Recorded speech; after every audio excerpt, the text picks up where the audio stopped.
हाय प्रिय विद्यार्थियों, देश के नौजवान साथियों, मैं आर के सैनी स्वागत करता हूं आपके अपने YouTube चैनल आर के एजुकेशन फर्स्ट पर। दोस्तों, कहते हैं कि सफलता ही जिंदगी में सब कुछ मायने नहीं रखती है, असफलता भी जिंदगी में कुछ मायने रखती है। हरिवंश राय बच्चन की कुछ चंद पंक्तियां हैं, वो मैं आपको सुनाऊंगा कि डुबकिया सिंधु में गोताखोर लगाता है, जा जाकर खाली हाथ वो वापस आता है। मिलते नहीं सहजरे मोती गहरे पानी में है, आखिर उसकी मुट्ठी खाली हाथ नहीं होती, और कोशिश करने वालों की कभी हार नहीं होती। तो दोस्तों, निरंतर प्रयत्नशील रहना चाहिए, निरंतर प्रयास करना चाहिए। यदि आप कमजोर हो तो अपने आप को कमजोर मत समझना, अपने आप को कोसना मत। यदि अपने आप को आपने कमजोर समझा तो वो आपकी सबसे बड़ी कमजोरी होगी। इसलिए निरंतर प्रयास करते रहो।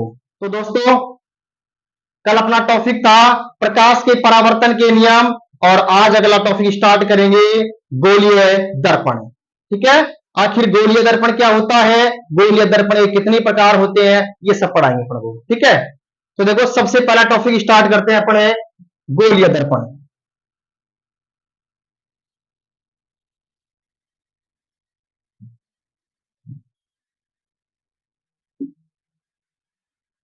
सबसे पहला स्टार्ट करेंगे अपने गोलीय दर्पण।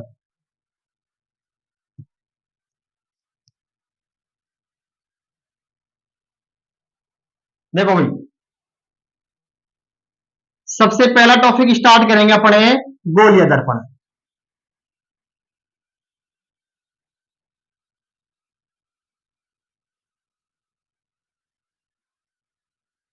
गोलीय दर्पण, गोलीय दर्पण, इसको अपन कहते हैं स्फेरिकल मिरर। SPHERICAL,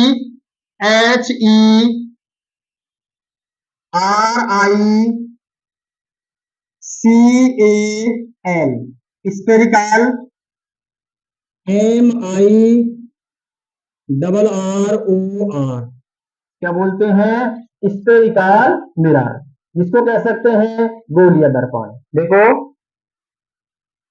इसकी परिभाषा क्या होती है कि ऐसा दर्पण, गोलीय दर्पण की परिभाषा क्या होती है, ऐसा दर्पण जिसकी, ऐसा दर्पण जिसकी परावर्तक पृष्ठ गोलीय हो,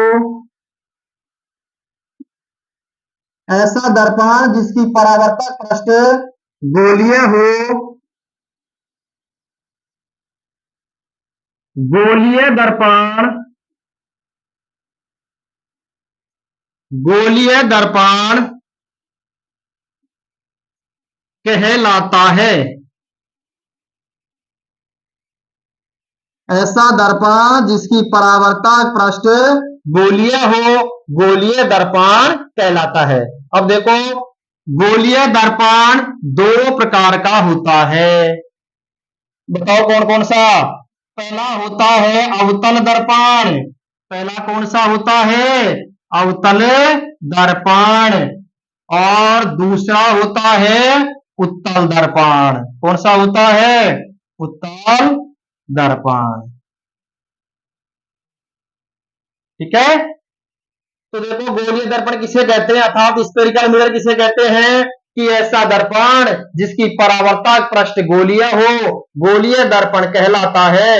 गोलीय दर्पण दो प्रकार का होता है, पहला होता है अवतल दर्पण और दूसरा होता है उत्तल दर्पण। ठीक है, अब सबसे पहले अपन स्टार्ट करेंगे अवतल दर्पण।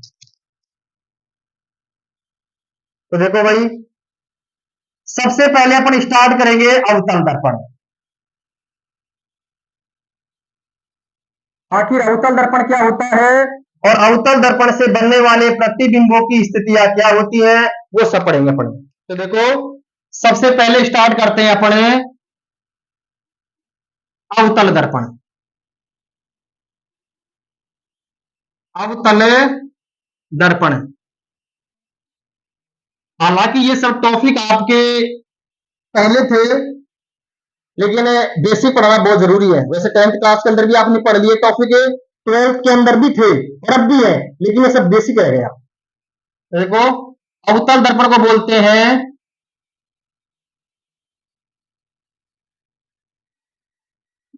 Concave mirror.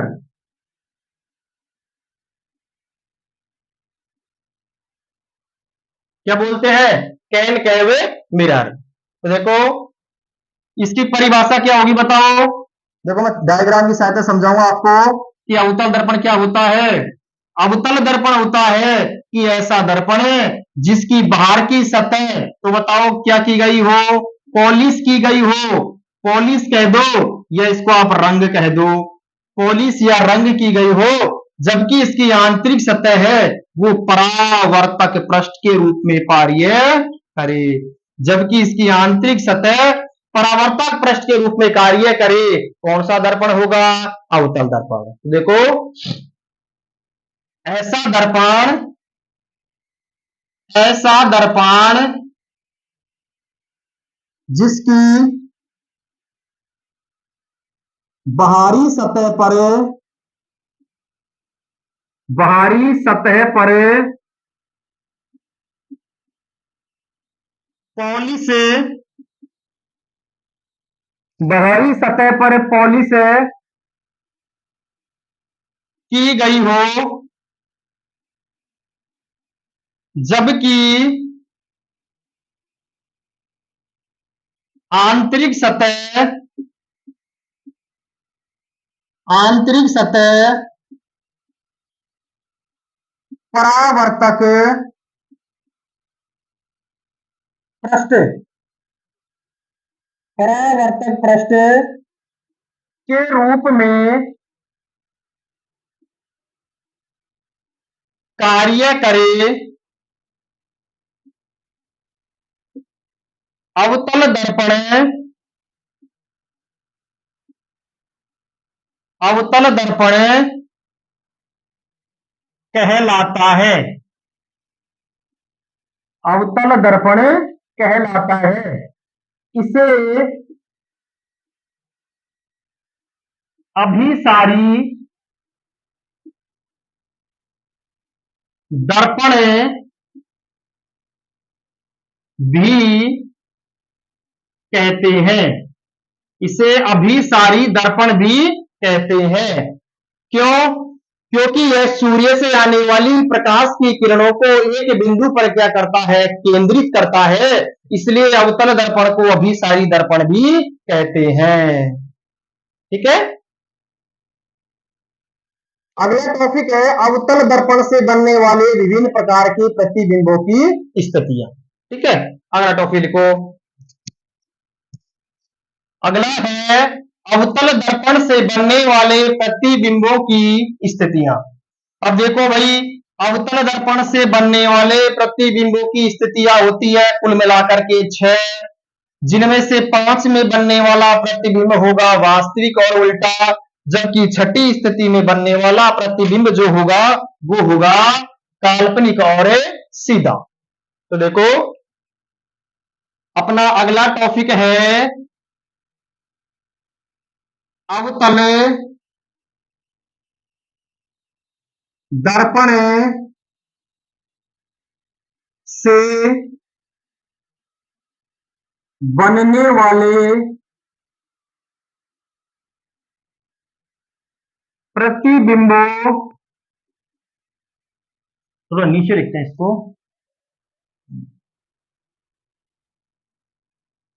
यानी ये हो गया, यहां पे लिख देते हैं अवतल दर्पण, अवतल दर्पण से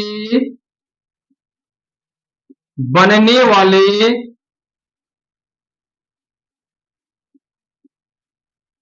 प्रतिबिंबों की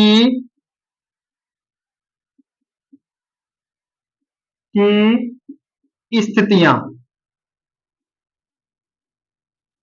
अब देखो भाई कि अवतल दर्पण से बनने वाले जो प्रतिबिंब है उनकी स्थिति कितनी है। देखो भाई, अवतल दर्पण से बनने वाले प्रतिबिंबों की स्थिति कितनी होती है? 6। कितनी स्थिति होती है? 6। जिनमें 5 के अंदर होता है आभासी और सीधा, जबकि छठी के अंदर होता है काल्पनिक और, सॉरी, आभासी और उल्टा, सॉरी, 6 स्थितियां होती है, जिनसे 5 के अंदर बनने वाले प्रतिबिंब की स्थितियां होती है वास्तविक और उल्टी, जबकि छठी स्थिति के अंदर होती है काल्पनिक और सीधी। तो देखो, पहली स्थिति क्या है आपकी? पहली स्थिति है, यहां से लिखते हैं इसको, इसके अंदर पहली स्थिति है जब वस्तु अनंत पर हो। जब वस्तु अनंत पर हो। दूसरी है जब वस्तु सी व अनंत के मध्य हो। इससे अगली तीसरी स्थिति है जब वस्तु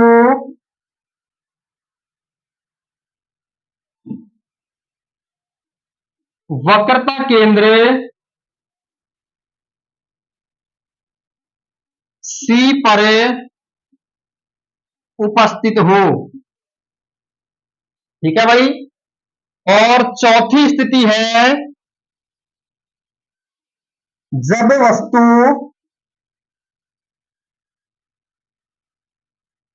सी व एफ के मध्य स्थित हो। पांचवी स्थिति है जब वस्तु फोकस एफ पर उपस्थित हो। ठीक है भाई, ये 5 स्थितियां हैं। और इन पांचों स्थितियों पर बनने वाला जो प्रतिबिंब होगा, इन पांचों स्थितियों पर बनने वाला जो प्रतिबिंब होगा, वो होगा वास्तविक। कैसा होगा? वास्तविक व उल्टा। ठीक है, मैं आपके डायग्राम की सहायता से समझाता हूं। देखो, ये अपने पास कोई उत्तल दर्पण है और ये इसकी क्या हो गई? मुख्य अक्ष। यहाँ पे होती है फोकस एफ, यहाँ पे होता है वक्रता केंद्र सी, और यहाँ पे होता है ध्रुव पी। ठीक है, तो देखो, सबसे पहली स्थिति क्या है कि जब वस्तु अनंत पे हो। अनंत का मतलब होता है सी से बाहर कहीं भी हो सकती है या हो सकता है। ठीक है। दूसरी है जब वस्तु सी वे अनंत के मध्य हो। कहने का मतलब है जब वस्तु यहां और सी इन दोनों के बीच में यहां पे उपस्थित हो। तीसरा है कि जब वस्तु सी के ऊपर उपस्थित हो। चौथा है कि जब वस्तु सी और एफ दोनों के मध्य स्थित हो। पांचवा है कि जब वस्तु एफ पर उपस्थित हो। ठीक है, तो इन पांचों स्थितियों में बनने वाला जो प्रतिबिंब होगा वो तो होता है वास्तविक और उल्टा। ठीक है, और इसके अंदर जो छठी स्थिति होती है वो क्या होती है कि जब वस्तु फोकस एफ और ध्रुव पी इन दोनों के मध्य हो तो बनने वाला प्रतिबिंब हमेशा होता है काल्पनिक और सीधा। ये इसका अपवाद है। ठीक है, तो इनको उतारो और छठी स्थिति लिखेंगे ऊपर। यानी इन पांचों स्थितियों में तो बनने वाला प्रतिबिंब वास्तविक और उल्टा होगा। वस्तु से छोटा भी हो सकता है और वस्तु से बड़ा भी हो सकता है, लेकिन वास्तविक और उल्टा ये तो होगा ही होगा। ठीक है, अब इसकी छठी स्थिति देखो क्या है। छठी स्थिति है इसकी, देखो इसकी छठी स्थिति कौन सी है? इसकी छठी स्थिति है कि जब वस्तु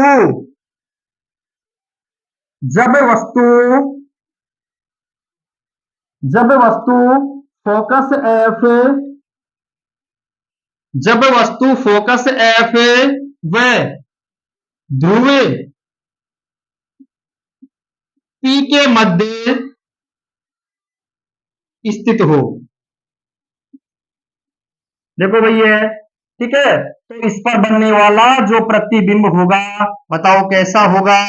इसके अंदर बनने वाला जो प्रतिबिंब होगा वो होगा काल्पनिक,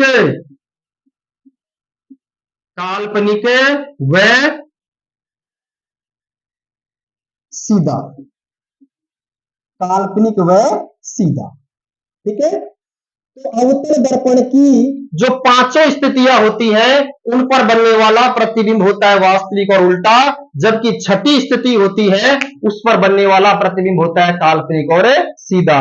और ये वाला क्वेश्चन है कई बार कंपटीशन के अंदर पूछा गया है कि बताओ जब वस्तु फोकस एफ और ध्रुव पी के मध्य स्थित होती है तो बनने वाला प्रतिबिंब कैसा होगा, तो कैसा होगा, काल्पनिक और सीधा। ठीक है, अब स्टार्ट करेंगे अपने उत्तल दर्पण।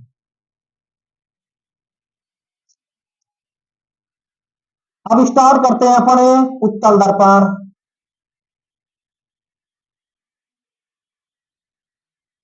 देखो भाई उत्तल दर्पण क्या होता है, उत्तल दर्पण कौन सा होता है, अवतल दर्पण का उल्टा। देखो इस डायग्राम के अंदर बताओ क्या है, इस डायग्राम मैंने बनाया था कि बाहर की जो सतह उस पर पॉलिश थी और अंदर की सतह पर परावर्तक पृष्ठ था। अब की बार इसका उल्टा हो जाएगा, तो अपने स्टार्ट करेंगे, बताओ कौन सा, उत्तल दर्पण। कौन सा करेंगे, उत्तल दर्पण। देखो उत्तल दर्पण क्या होता है,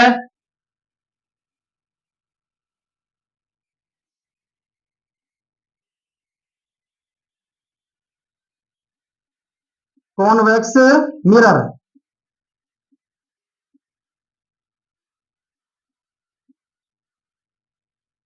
कॉन्वेक्स मिरर। देखो उत्तल दर्पण क्या होता है बताओ, उत्तल दर्पण होता है ऐसा दर्पण जिसकी आंतरिक सतह पर तो पॉलिश की गई हो, यानी आंतरिक सतह पर तो क्या की गई हो, पॉलिश, जबकि बाहर की सतह है ये परावर्तक क्या होती है, पृष्ठ के रूप में कार्य करती है।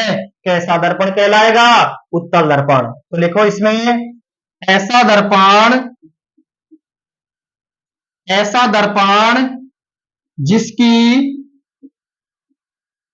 ऐसा दर्पण जिसकी आंतरिक, जिसकी आंतरिक सतह पर, जिसकी आंतरिक सतह पर पॉलिश की गई हो, जिसकी आंतरिक सतह पर पॉलिश की गई हो, जबकि बाहरी सतह परावर्तक पृष्ठ के रूप में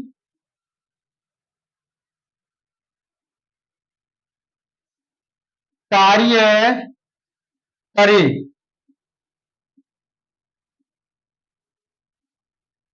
उत्तल दर्पण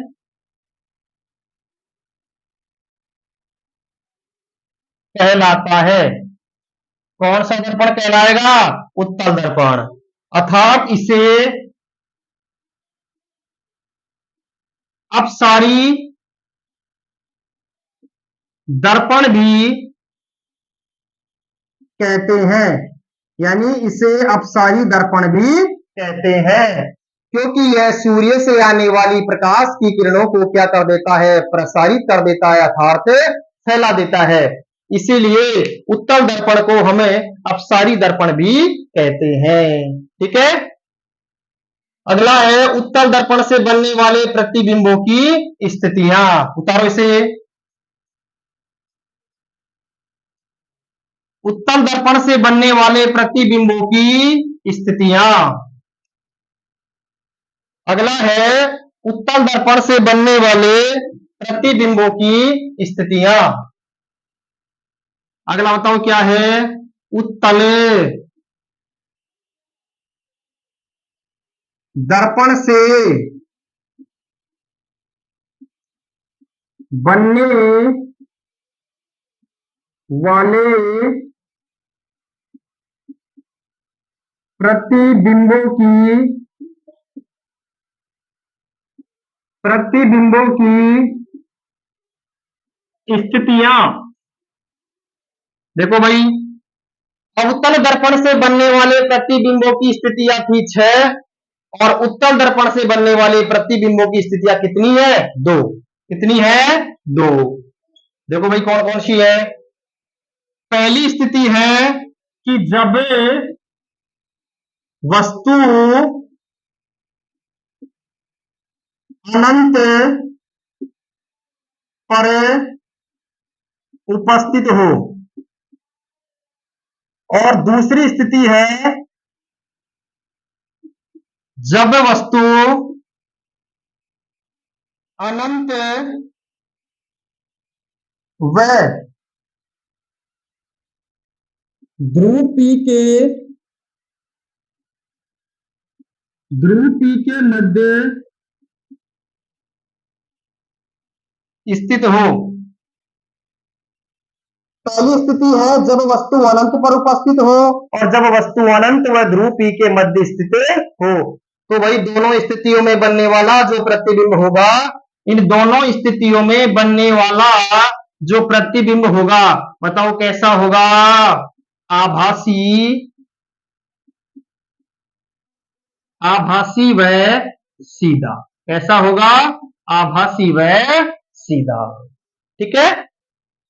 तो शायद मैंने जो आपको पढ़ाया वो आपके समझ में आ गया होगा। फिर भी अगर किसी के समझ में नहीं आया तो कमेंट बॉक्स में लिख देना। ठीक है। धन्यवाद।